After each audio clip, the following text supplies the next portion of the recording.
let's see if I can find this. Hello, hello.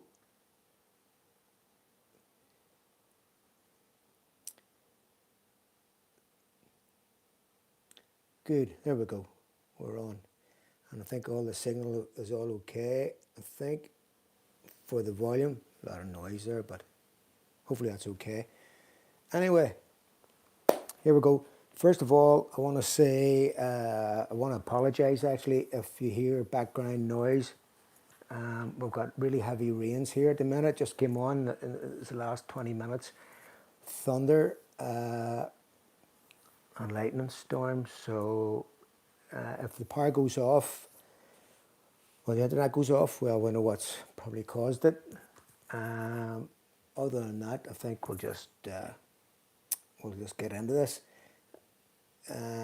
If you have any questions, feel free to stick them in the comments section, and we'll have a look at them. Also, let me know where you are and where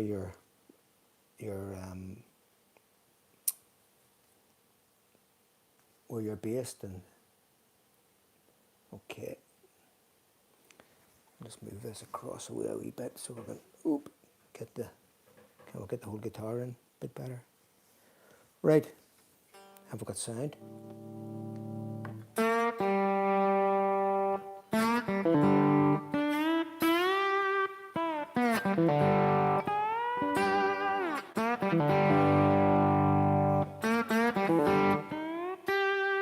So I'll just noodle a bit and then we'll get into this.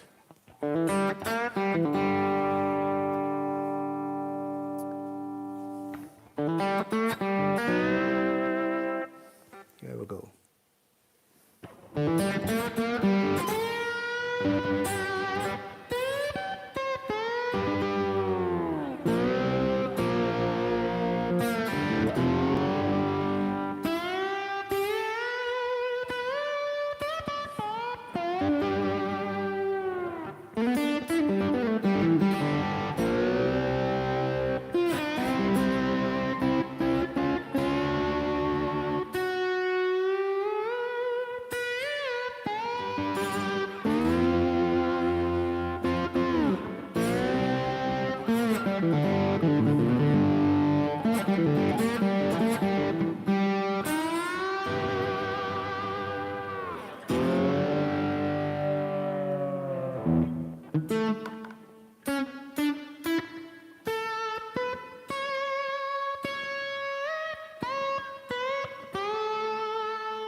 Okay, slide guitar, here we go. If you have any questions, stick them in the comments.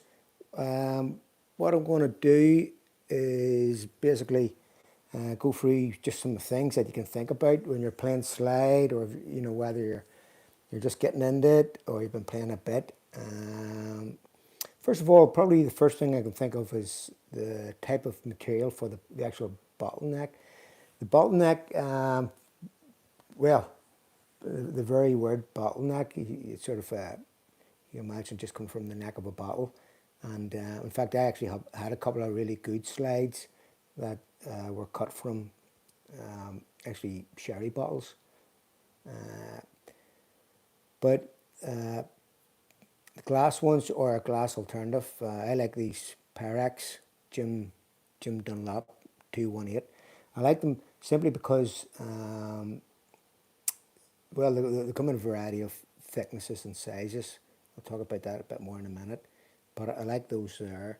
I also like, for a totally different sound, well, not totally different, but it's a more of an aggressive sound, the chrome plated, whatever. I like those ones there. So, and hopefully you'll be able to hear the difference and know the difference. I also use brass slides, but I don't actually have one here today with me. So I find the brass slides are the glass tends to be quite smooth. That sort of chrome finish tends to be more aggressive, and the brass kind of sits in between. Really, it's a good alternative to the both of them. So I like to use that, but that also depends also on your guitar, the pickups in your guitar, what effects you're plugged into, what way your amp is set up, what type of amp it is. Everything's kind of relying on everything, or not relying on everything else, but everything is a variation depending on what else is going on around. So a good thing to do is just to buy a few of them and experiment. What I will say, basically, about what I found anyway, especially for these glass ones, the thickness of the wall, and when I say the thickness, I'm talking about that bit there. It tends to be, the thicker it is, the thicker the tone in general, and so that will really help you make a decision whether you want a very, more of a thicker tone or more of a cutting tone.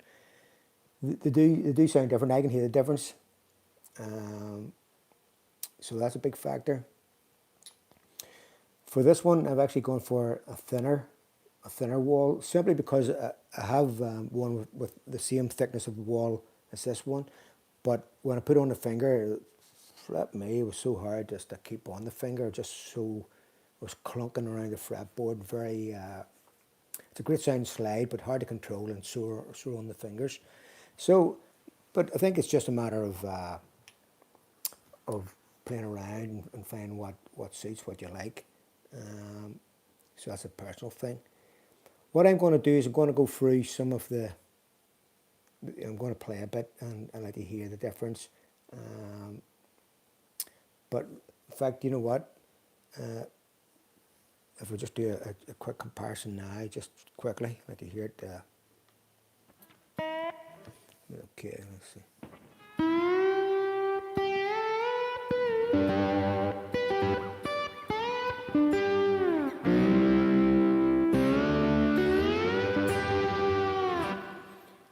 With the chrome.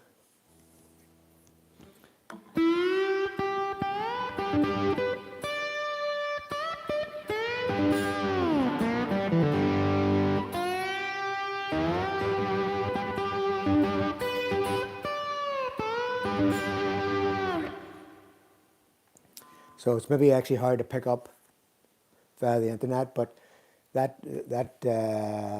chrome one just has a wee bit more of an attitude, a wee bit more of a tact to it. So maybe not here, but definitely if you're plugged into a very loud valve amplifier, because that's just amplified the difference, and there's a big difference anyway to my ears.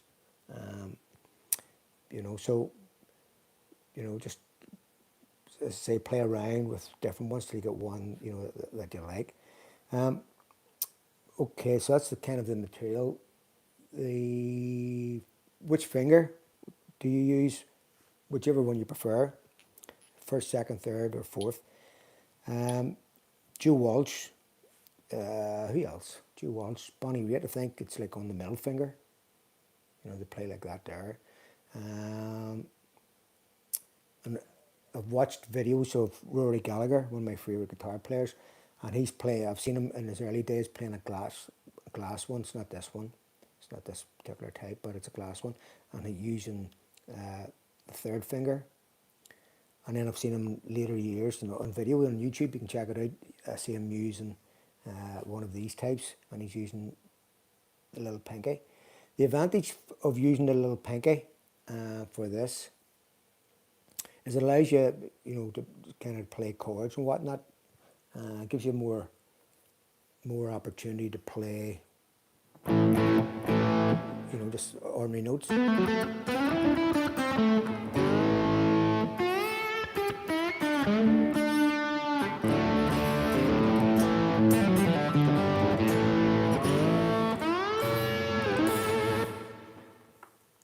So just having having those 3 digits there allows you to play chords, you know.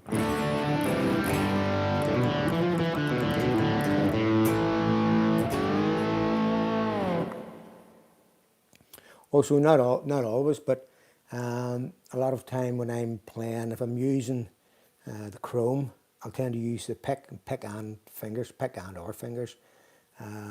Whereas I'm using the glass, I tend to use that when I want kind of a softer sound. So I tend to use just my fingers for that. But again, these are all, it's amazing the difference just by experimenting. You decide what suits you. I like the idea of being able to use both, you know, the pick and the fingers, and or the fingers. So that's kind of, you know, all these things are all little subtleties, and they'll really, there's no kind of right answer. I mean, when you watch different guitar players, as I say, they'll just, you know, you end up doing what suits you, what suits, you know, they're going to do what suits them. So there's kind of no real one rule for all this stuff. So say I like the third finger, and in actual fact, there's another thing, the difference is the actual, you know, the width of the hole here. It's probably hard to see as well. Oh, well, maybe there. But this one has it's got a bigger, it's big like a bigger hole. I can, you know, get that finger into it there. Just a bit more room for it.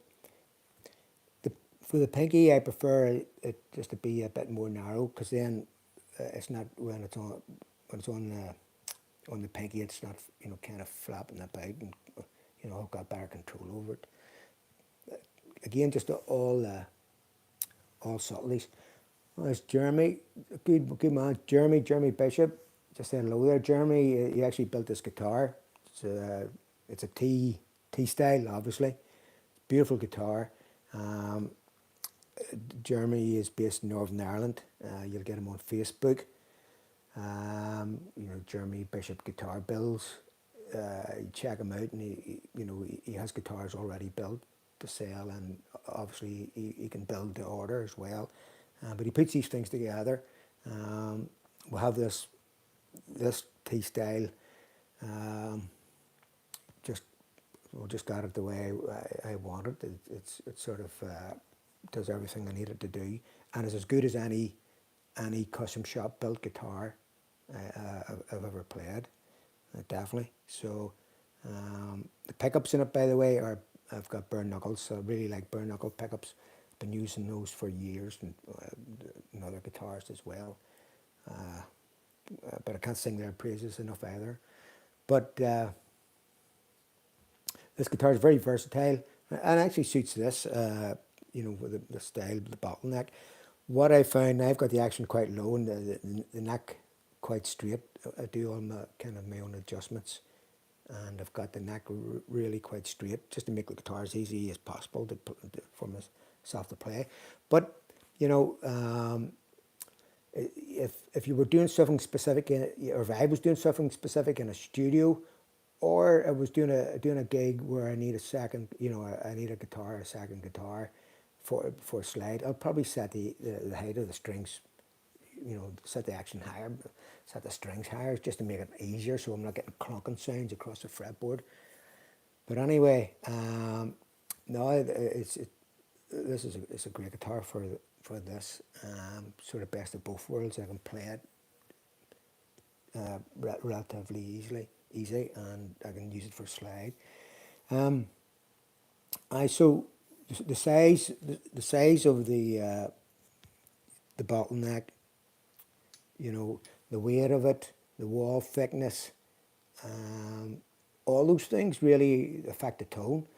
As I say, you might not hear it coming over the internet, but definitely if you're in a live situation, well, I found I can hear the difference. Okay, so that's really a wee bit about the actual bottlenecks, and just experiment for the fingers as well. Don't be afraid to try different fingers, and just till you get one that's comfortable. As I say, for myself, I'll use this on the third finger, and the glass one, and the chrome on the little pinky. So it's just it's a matter of preference and what works. Okay, what I tend to do, I'll stick with this glass one for now. If I'm playing with this, I'll tend to use it.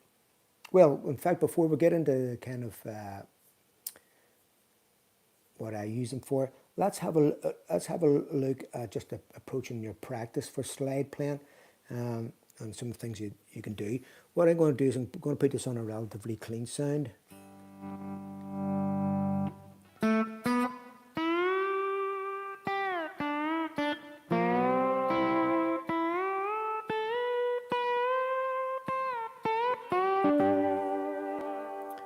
So I have that on a clean sound, and I would practice like that every bit as much as I would practice with like overdrive and all the rest of it, simply because I want to just work on getting good intonation, getting good notes.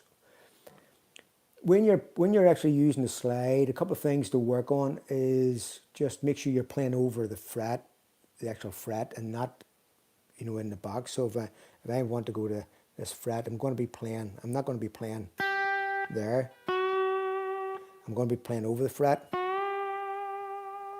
What I'm also going to do is just kind of hover over the fret using vibrato, just to help me find the note. And the way I think of that is, if you've got the note here and you're like getting the vibrato going either side of it, you can make it wide, but as your ear tunes into the actual note, you can tighten that vibrato and just make it a lot more as you're just kind of getting to that note. So practice probably a lot with a clean sound is a good thing to do, a good place to start with, just to help you just to get the pitch going. Things like simple melodies. Let me see, like.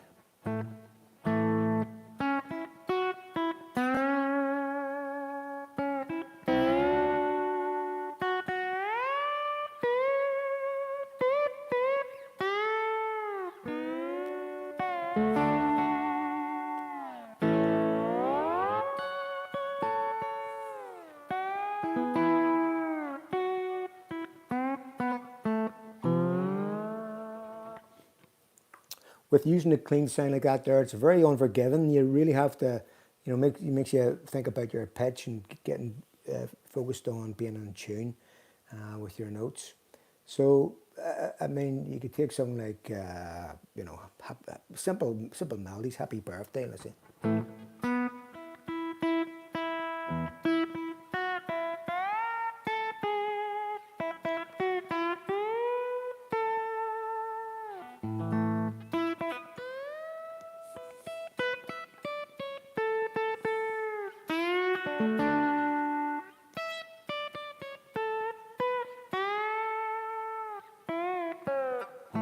That sort of thing. I mean, I haven't worked that out, and I had to start thinking about the melody, so even that, you don't necessarily have to have the melodies off, but just helping you explore and play simple melody. But as I say, you're concentrating on making those notes in tune, just getting that the pitch correct.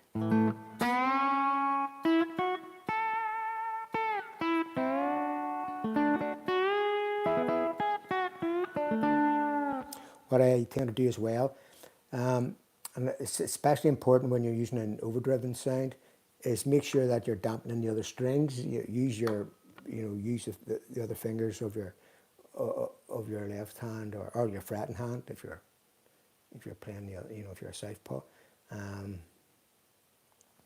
and also dampen the lower strings, just to cut out any excess string noise, so you're not getting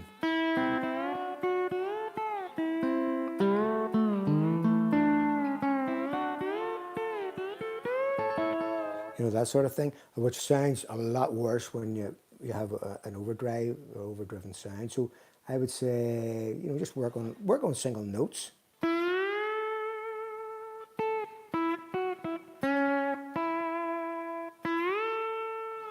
even practice scales. Scales over two strings is a really useful thing to practice. Like if I'm in, let me see, like the key of C.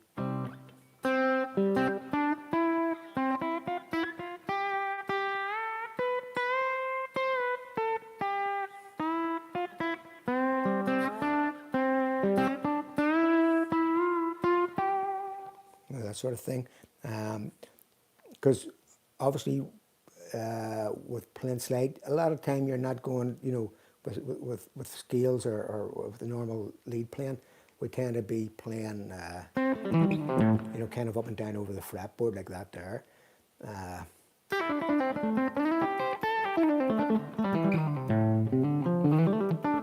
But with slide, a lot of times we're moving this way, you know, so it's good to even just practice, you know, like a G major scale.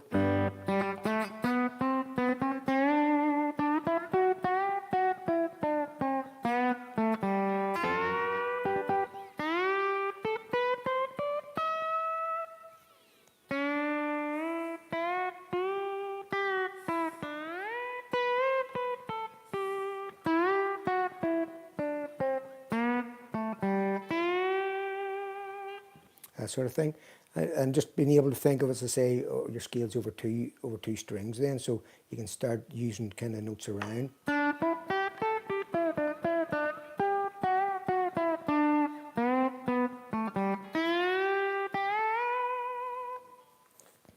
And using that clean tone, you know, it really it's unforgiving. So it lets you help you just develop your pitch. But another thing to practice, if that's kind of iffy at the start, why not just add a bit more vibrato, just to help, you know, kind of initially cover the, you know, any discrepancy in your pitch. So you know, like this sort of thing.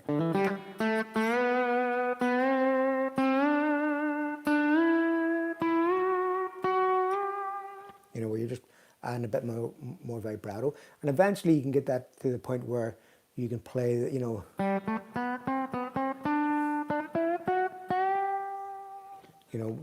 virtually without any vibrato at all.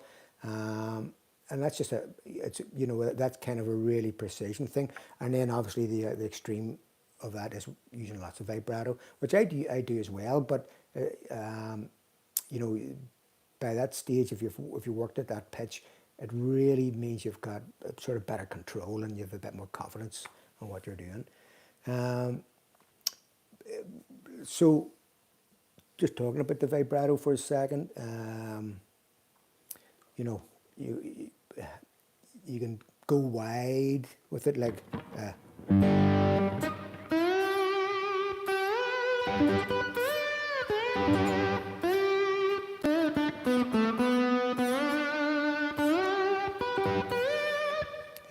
yeah,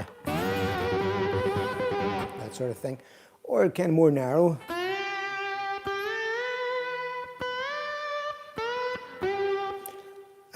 Without vibrato, just actually using your slide as a tone. You know, it's about the tone of the slide. So, you know.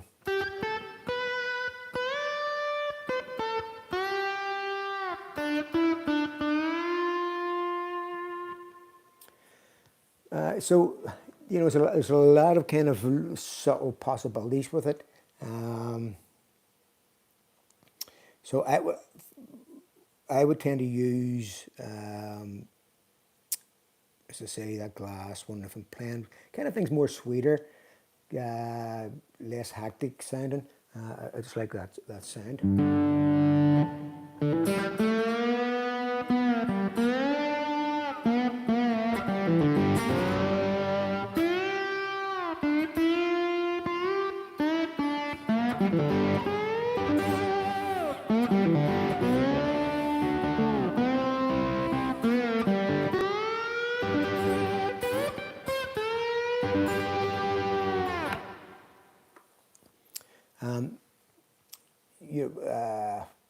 Just kind of always just working on the pitch, probably for me the most important thing. I think it's a bit like you know, if you're taking a penalty and you hit the post, it's close, but it's not a goal. And I think for slide playing, certainly for my ear, I like the slide playing to be in tune or thereabouts as much as I can make it. Okay, so if I'm playing slide and I'm using a clean sound, and I'm expected to play something, I'll probably use the glass or the Pyrex.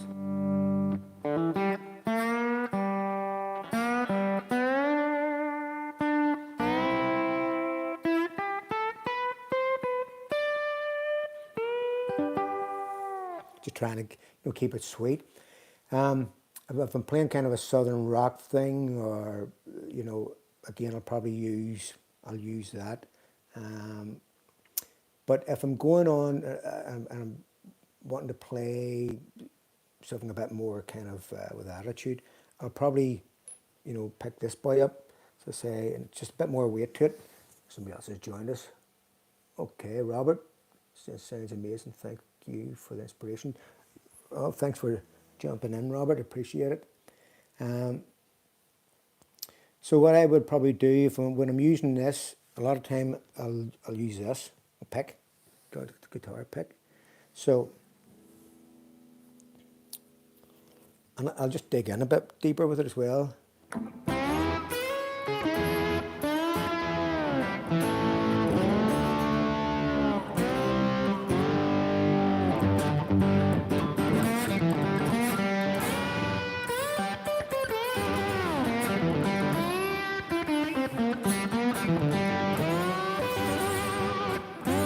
I like that idea of just giving that the vibrato a wee bit more attitude, you know.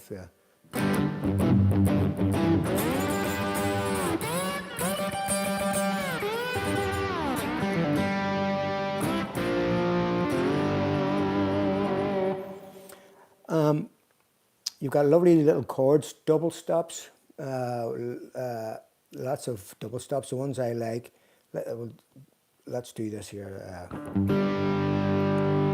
G.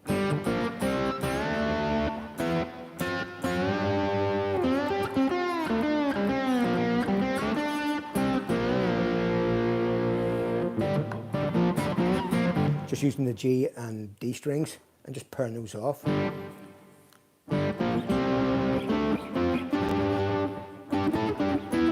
Sorry. If I do that in A, I like A as well, because A, it's actually ignore the third fret dot, but the rest of them, dot markers, dot, dot.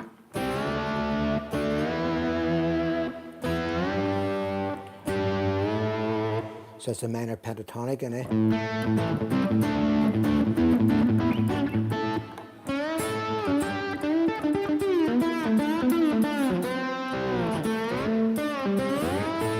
As I say, and there's that thing of, well, not only playing scales in you know, over two strings, but just playing double stops just for cool little lines and runs.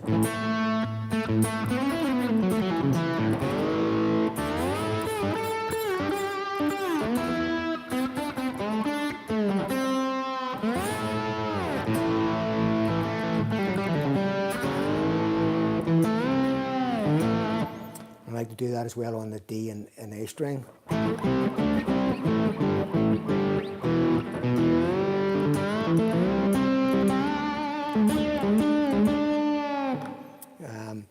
Another little subtlety, a lot of the slide playing is about little subtleties, is maybe starting on one string and then just finishing off on you know, just the string above it, like an A.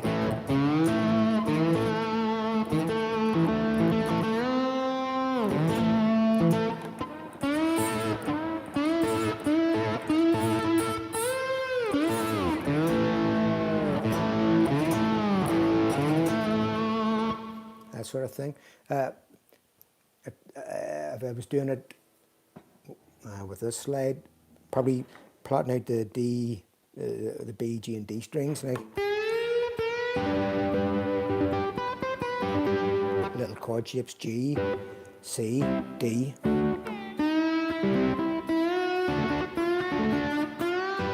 And to say sliding in on one string and then going to the string above, or in this particular case I can go to the string below.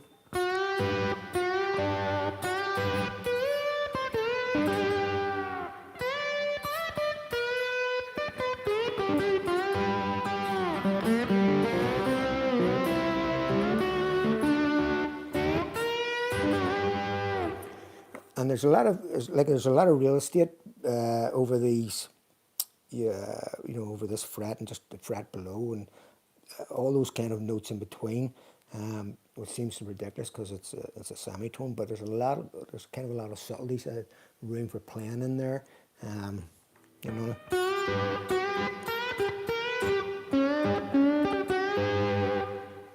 Just practice and play around with it, experiment.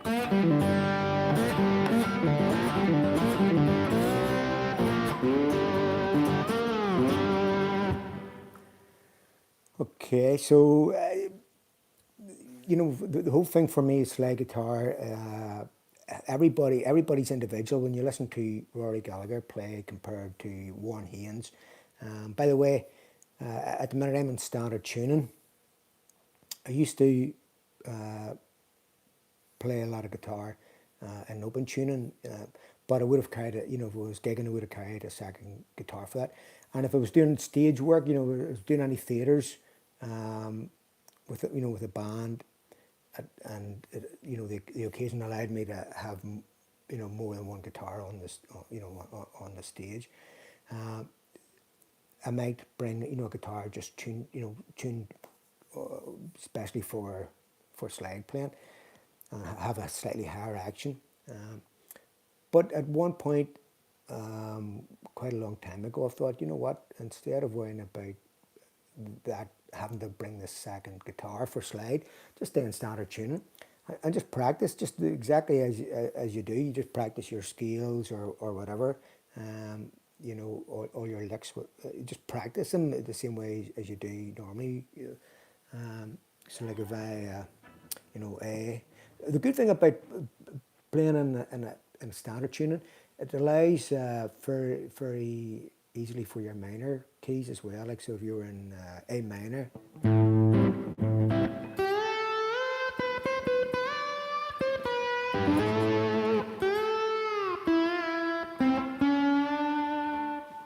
know.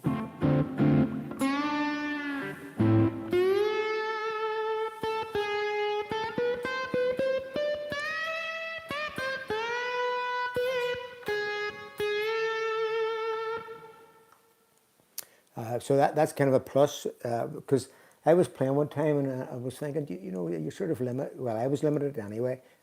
Probably not now when you listen to Derek Trucks and you realise he can play minor keys, so open tuning, in a major tuning.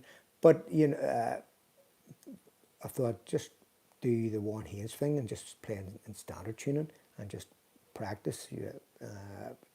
And I mean, each way will have its plus and negatives. It's always going to be the case. But I like the idea of being able to play any song, whatever I'm playing in whatever key at any point. I want to play a guitar solo or use a bit of bottleneck. I can do so. I'm not thinking, oh, I wish I had this particular guitar in that tuning or whatever. That's just out of the equation. So it makes it a lot easier. Well, it gives me more freedom. Having said that, if I'm in a situation, as I say, where you're playing with a band, which I've done many occasions, where you're playing in theatres and larger venues, seated concert halls, the chances are you might bring a guitar set up more for slide, and I've done that as well in a certain tuning. What I will talk about as well is a lot of time. What you can do is you can sort of practice in a key of, let's take G, and then just capo it, and then it basically turns your guitar then and into any key, or you can play in any key you want, and within limitations. But that's another kind of approach where you don't have to worry about just kind of knowing or your fretboard, because the key of G sounds pretty good on the guitar, especially capoed. If I'm capoing, if I'm in a hurry, if it's a live gig and I've only one guitar, I'm going to use this type of capo. This boyo here. Don't know if you can see that okay or not. Simply because when you do capo, you have just a wee bit more control over the pressure, and again, depending on the height of the frets or on on the strings you're using. Normally, when you put a capo on the guitar, chances are that some of the notes of the strings have gone sharp. It's nearly, it's a very rare case that it doesn't happen. But this sort of capo kind of minimizes that a bit, to some extent anyway, because you can control the amount of pressure that you're putting onto the strings. A capo like this, it's just a Jim Dunlop, and I like this capo too, but this has a very strong grip, and normally it will put the guitar slightly out of tune. It'll raise the pitch of some of the notes, not always, but on some guitars it will, simply because it has such a strong grip. Now, I love that. If I'm in a situation where I've got a second guitar and I know that guitar is just going to be used for slide, I can put that on, or not even slide, just in general, because I can put that on, tune the guitar up, put the capo on first, tune the guitar up, and then that's it set, and then it's rock solid. You know, it's you can just forget about it. So if I've got another guitar that's going to be capoed, the chances are I'm going to use this one because it's just so solid. It's a great capo. If I'm going to be taking the capo on and off during the gig, I'm going to use this one because I can just put slightly less pressure on it. Hopefully that all the notes sound okay. So that is kind of my thought process on it. Obviously everybody's different. Now, I'm going to put the capo on here in a second and show you something. But there's a lovely little hack. I was talking about playing in standard tuning, and there's different tunings, open E, A. I think when Rory Gallagher played Bullfrog Blues, it was in B, and he used the capo at the second fret. So chances are I was an open A, some sort of open A. I haven't checked, but it makes sense if the capo was at the second fret. It was an open A chord. Open A tuning. So you got open A, open E. I used to use both those a lot. Open G I find to be kind of a bit more sweeter, a bit more melodic. I would use it more for if I was playing like bluegrass or country music or whatever, more melodic. But I do use it as well for kind of rock stuff or rock blues. But here's a lovely little hack. Very easily I can get to a somewhat open G tune of sort just by taking the E string down to D,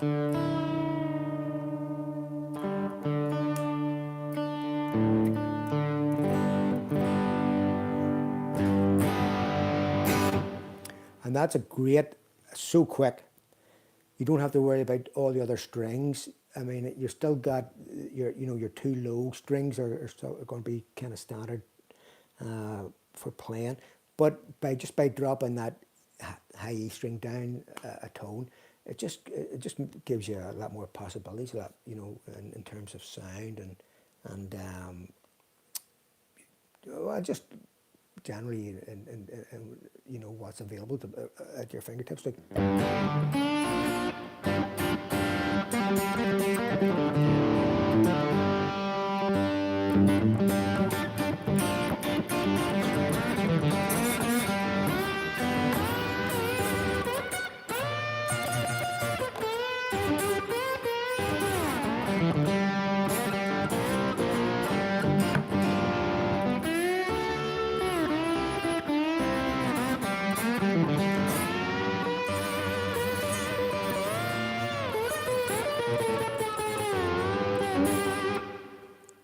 So just having that high E string down just gives you this.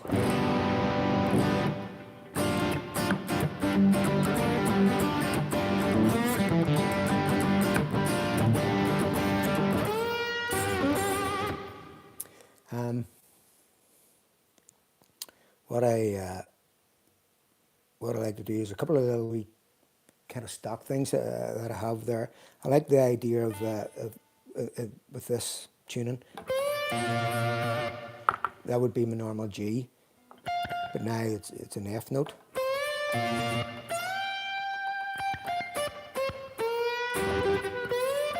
But it just gives you that bluesy sound. You know, if you're thinking Rory Gallagher, like Ghost Blues or something like that.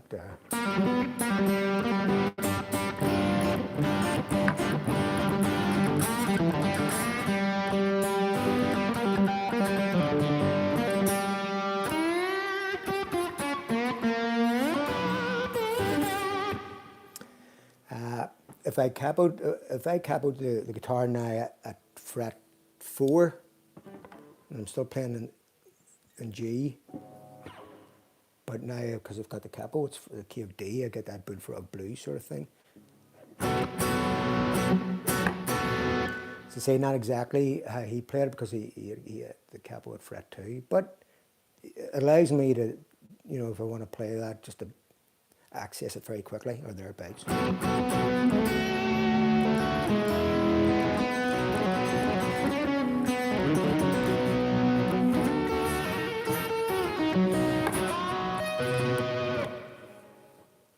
So, and it's just about also it kind of makes it all a bit more versatile if you can move a capo around in different keys. If I put on the 2nd fret, now I'm in the key of A. Now I'm thinking, well, I'll just do it without the capo. G pentatonic major scale. Now we've lost the kind of the last couple of notes because of the tuning, but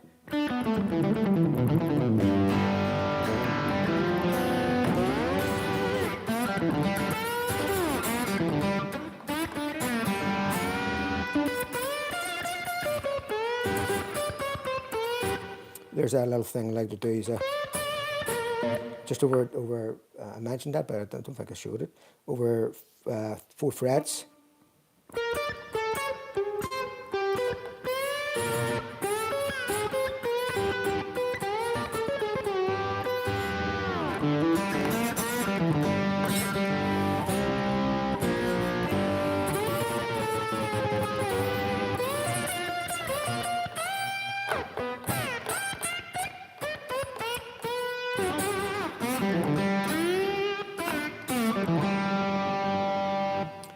So that pentatonic major,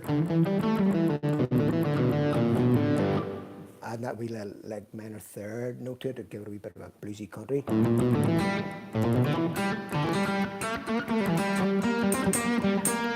Let's just say having the slide, the bottleneck on that little pinky allows you to play some extra notes.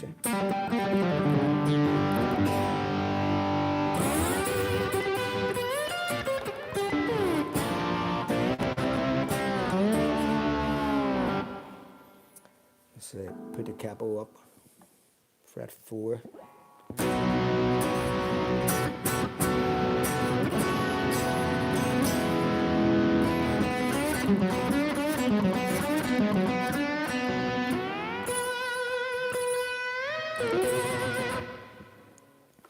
So it's all about experimenting as well. It's finding out what suits you. Open tuning, standard tuning, whatever. I think, well, if you're getting into open tunings, a good one is actually that there where I've just dropped the E to the B, because what that's doing, or sorry, the E to the D, because that's, you know, it's keeping the rest of your guitar in tune the way you normally play it. So it's familiar territory, you know. So.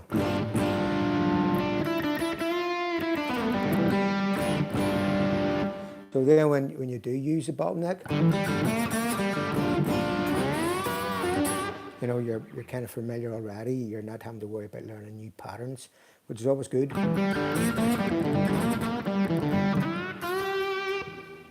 I play without the pick.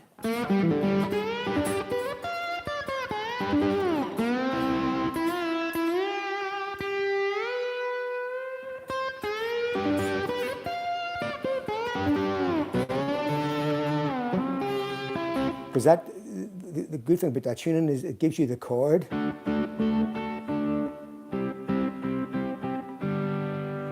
got my G, C, D.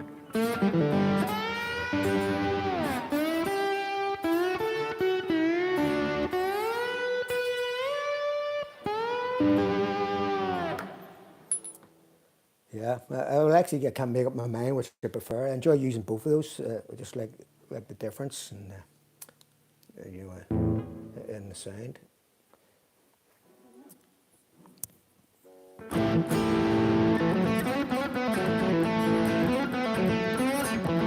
there's another thing. You see, you don't have all because you have a slide in your finger. It doesn't mean you have to slide every note all the time. It's, it's being able to mix it up.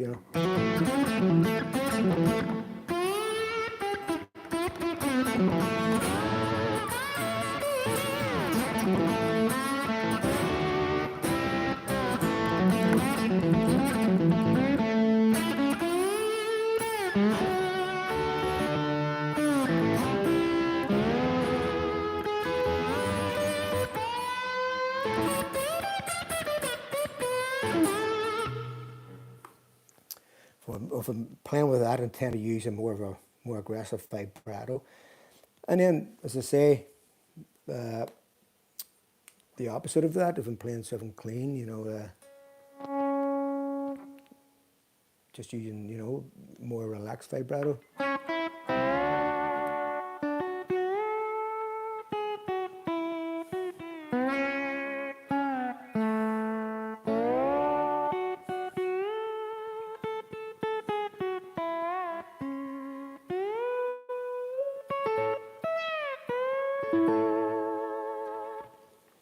So great range of sounds, and although, as I say, a lot of it's very subtle, but very satisfying for if you're getting into slide, and lots of opportunities to just have these little tweaks. As I say, probably not coming across on the internet, but certainly at volume through a valve amplifier playing with a band, all these things do make a difference.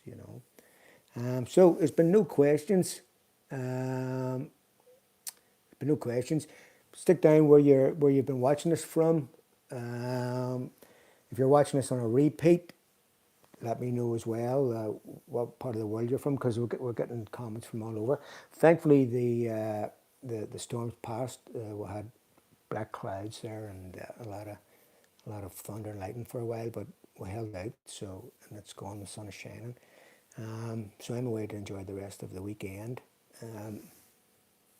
Wow. Lee says he's in Jamaica at the minute. Incredible. The power of the internet. Well done, Lee. Thanks for letting me know. I really appreciate that. It's good. I'm very fortunate that I don't have big numbers watching the things that I do, but I always enjoy getting the bit of positive feedback, and it's amazing. Just for me, it's a pleasure to see where people are in the world, that they're able to pick up on some of this stuff that I'm showing. You can subscribe to the channel, to the YouTube channel, or you can do all that sort of stuff. You can also find me on Facebook, Roy Fulton Guitarist, and if you have any comments or any questions, afterthoughts, especially if you're watching this on a repeat, stick down the questions, and I'll get back to you and try to answer as best I can. Anyway, hopefully that's helped. Hopefully you've enjoyed it and got something out of it. Even if you only get one little thing out of it, then it's been worthwhile. That's why I think anyway. When I watch other people's work or videos, I'm thinking, do you know what? I got one little thing, but that one little piece of information is going to make my guitar playing that bit better, hopefully. Anyway, take care until the next time, and enjoy the rest of your weekend, and I'll see you again sometime. Okay, all the best. Cheers.